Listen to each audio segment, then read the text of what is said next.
오늘 김민재 선수가 아마 이 세리에A 진출한 이후에 가장 낮은 평점 그리고 가장 많은 비판을 받을 경기가 아니었나 싶어요. 왜냐면 오늘 경기에서 김민재의 실수로 실점이 나왔습니다. 특히나 이제 후반전으로 갈수록 김민재 선수가 지쳐있는 모습을 보여줬거든요. 김민재 선수가 볼을 소유하는 장면이었는데 여기서 볼을 가지고 있다가 상대팀 선수에게 뺏겼어요. 볼을 빼앗긴 이후에 상대팀 공격수를 잘 따라가주긴 했는데 여기서 우디네세에 정말 엄청난 슈팅이 나오면서 득점이 나왔습니다. 김민재 선수가 볼을 빼앗겼다는 것 자체가 사실은 실점의 빌미가 되는 장면이었으니까 이거는 완벽한 김민재 선수의 실수라고 보여지고요. 경기 막판에 나온 장면이거든요. 근데 김민재 선수가 최근에 경기들을 보면 경기 막판이 되면 될수록 아주 많이 지쳐있는 모습들을 보여줘요. 그래서 뭐 지지난 경기에서는 김민재 선수가 경기가 끝나자마자 바닥에 바로 주저앉는 모습까지 나왔었죠.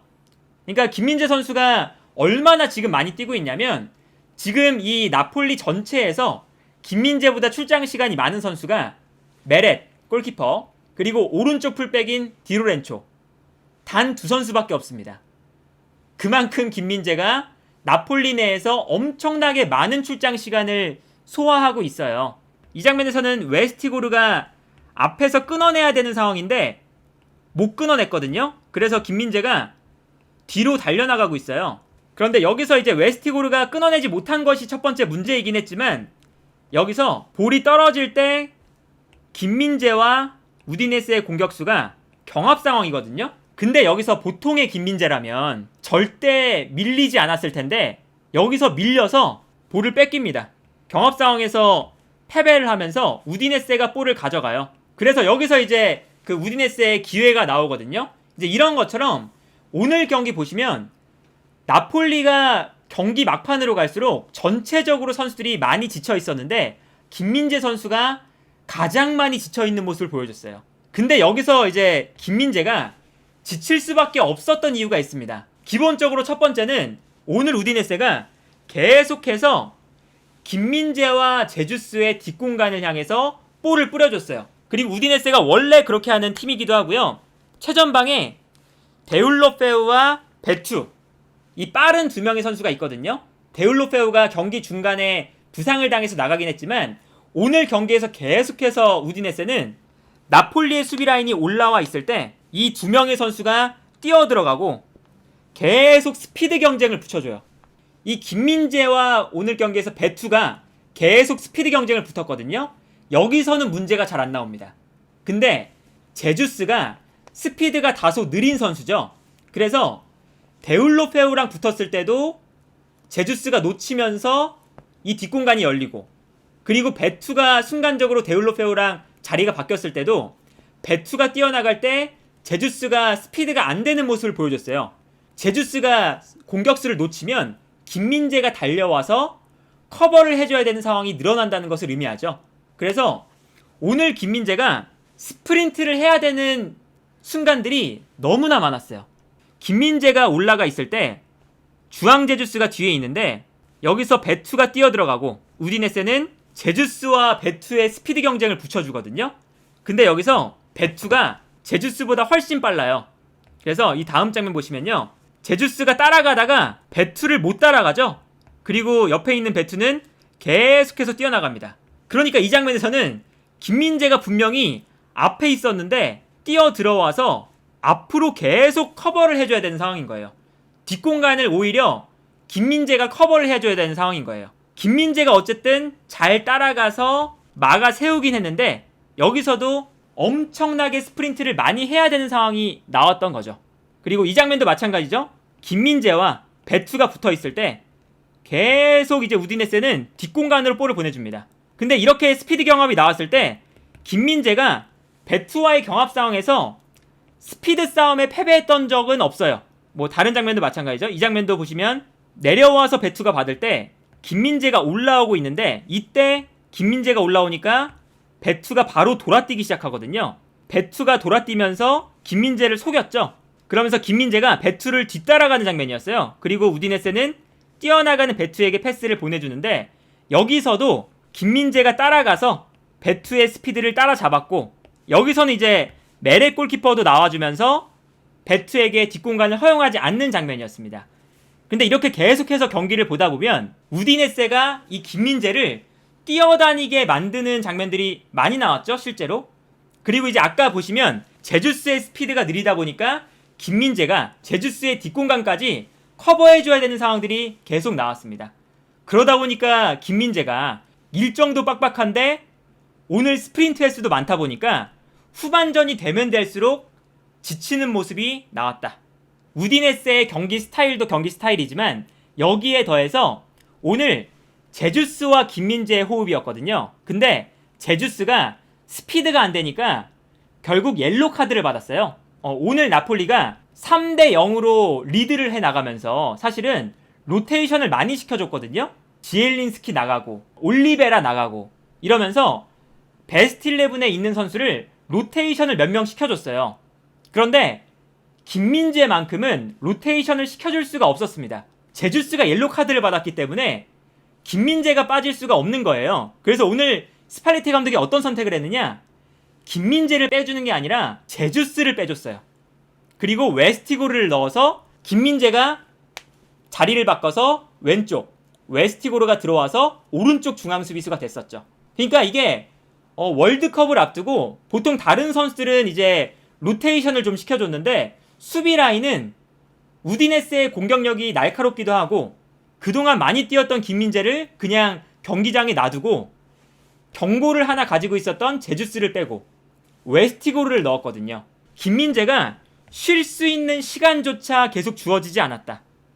그러다 보니까 김민재가 오늘 좀 지쳐있는 상태였고 경기 후반전에 많은 실수가 나왔지만 전반전부터 김민재가 흔들리는 장면은 나왔어요. 김민재가 볼을 끌고 가다가 우디네스의 공격수인 베투가 김민재를 압박하거든요.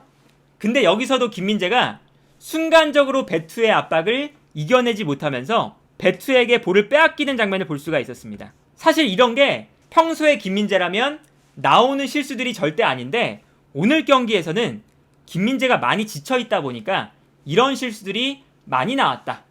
이렇게 볼 수가 있겠고, 그럼에도 불구하고 나폴리가 오늘 경기 승리를 가져갔는데 나폴리의 강점은 간결함, 압도적인 공격력에 있습니다. 첫 번째 득점만 봐도 엘마스가 뛰어들어가는 오시멘에게 크로스, 그리고 오시멘이 정말 높은 타점에서 올라오는 크로스를 득점으로 만드는, 너무 단순한 패턴이지만 오시멘의 압도적인 제공권을 활용해서 득점을 만들어냈고요. 이 장면도 보시면 나폴리가 수비를 하고 있다가 단 3차례의 패스만으로 우디네세를 무너뜨립니다. 이게 두 번째 골 장면인데 오시멘이 수비 라인에서 볼을 끌고 올라와요. 수비수들이 오시멘의 움직임을 따라서 순간적으로 쏠리니까 이때 오시멘이 자기 뒤로 뛰어들어가는 로사노에게 패스를 보내줍니다. 그리고 로사노가 볼을 받아서 반대편으로 뛰어들어가는 지엘린스키에게 패스. 여기서 지엘린스키가 로사노의 패스를 받아서 득점 만드는 장면인데 이 득점 장면에서 패스가 단 3번밖에 없었습니다. 단 3번. 그리고 세 번째 골은 나폴리가 수비에 성공해서 볼을 걷어낸 볼을 지엘린스키가 받아서 로보트카에게 한 번 패스. 로보트카가 뛰어나가는 앙기사에게 패스. 그리고 앙기사가 뛰어나가면서 볼을 끌고 올라가고 이때 오시멘이 빠르게 공간으로 침투해 들어가면서 상대 수비수들이 오시멘을 막으러 달려나갈 때 반대편에서 뛰어나가는 엘마스.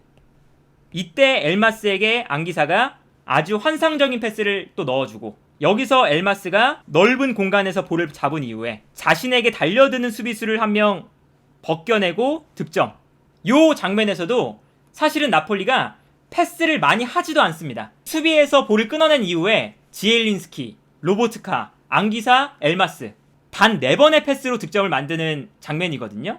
오늘 경기에서 나폴리가 아무래도 좀 체력적으로 많이 지쳐있는 상태고 특히나 이제 김민재 선수가 많이 지쳐있는 상태라서 이 우디네스의 공격에 막판에 좀 많이 밀리긴 했지만 결과적으로 이 나폴리가 승리를 가져갈 수 있는 힘은 이 간결하고 아주 효율적인 나폴리의 공격이 있기 때문에 나폴리가 승점을 오늘도 가져갈 수 있었다. 나폴리가 왜 이번 시즌 잘 되고 있는지를 공격력을 보면 볼 수 있었고 그리고 나폴리가 오늘 경기 막판에는 분명히 그 체력적인 부담감을 확인할 수 있었습니다.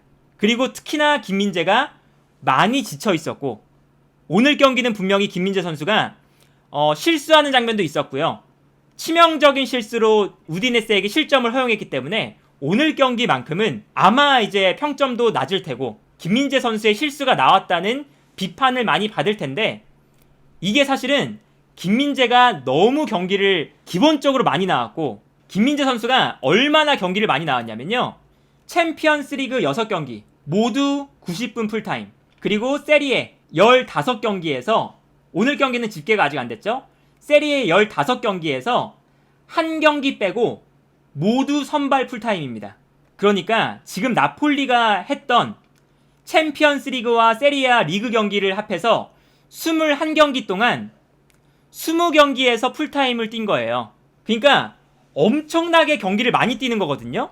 근데 라흐마니가 없으니까 김민재가 계속해서 주전으로 나오면서 로테이션이 안 되고 있었고, 더군다나 로테이션이 안 되는 상황에서 체력적으로 부담감이 있는데 오늘 경기에서 제주스도 계속 스피드가 안 되니까 김민재가 제주스 공간을 커버해줘야 되고, 여기에 대해서 제주스가 불안하니까 김민재를 쉬게 해주는 게 아니라 웨스티고르를 오히려 제주스와 바꿔주면서 김민재가 또 못 쉬고, 이런 이제 악순환이 반복되면서 김민재 선수도 오늘 경기만큼은 체력적으로 많은 부담감이 있었던 경기, 실수가 나왔던 경기였다.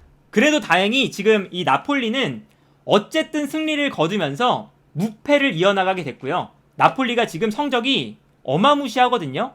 15경기에서 13승 2무, 지금 2위 라치오와 11점 차이예요. 물론 라치오나 밀란이 경기를 한 경기 덜 했지만 리그 2위와 승점 차이가 11점 납니다. 그만큼 나폴리가 압도적인 전반기를 보여줬는데, 때마침 체력적으로 좀 부담감이 있는 시기에 월드컵이 있어요. 심지어 월드컵 브레이크 때 차출되는 선수들이 그렇게 생각보다 많지도 않아요. 여기에 더해서 이제 이탈리아도 월드컵에 나가지 못하면서 디로렌초나 메렉 같은 선수들도 쉬죠, 이번에. 그러다 보니까 이제 나폴리가 전반기를 지금 끝마쳤는데 우승으로 가기 위한 분위기가 잘 형성되고 있다. 그래서 월드컵 브레이크 전에 나폴리가 시즌 전반기를 잘 마무리했고요. 그리고 이제 김민재 선수도 지금 나폴리가 이렇게 리그에서 1위를 하는 그 동안 엄청난 지금 기여를 했다고 볼 수가 있겠고, 다만 여기서 이제 우리가 우려스러운 건 김민재가 체력적으로 많이 지쳐있는 모습이었기 때문에 월드컵에 나왔을 때 100% 컨디션이 아닐까봐 좀 걱정이 되긴 하지만, 그래도 이제 우루과이전까지 10일 정도가 남았거든요. 10일 동안 잘 쉬고 월드컵 첫 경기를 잘 치렀으면 좋겠다. 이렇게 한번 나폴리 경기는 정리를 해보겠습니다. 너무 이제 김민재 선수는 못 쉬었다. 오늘 경기는 그래서 실수가 나왔다.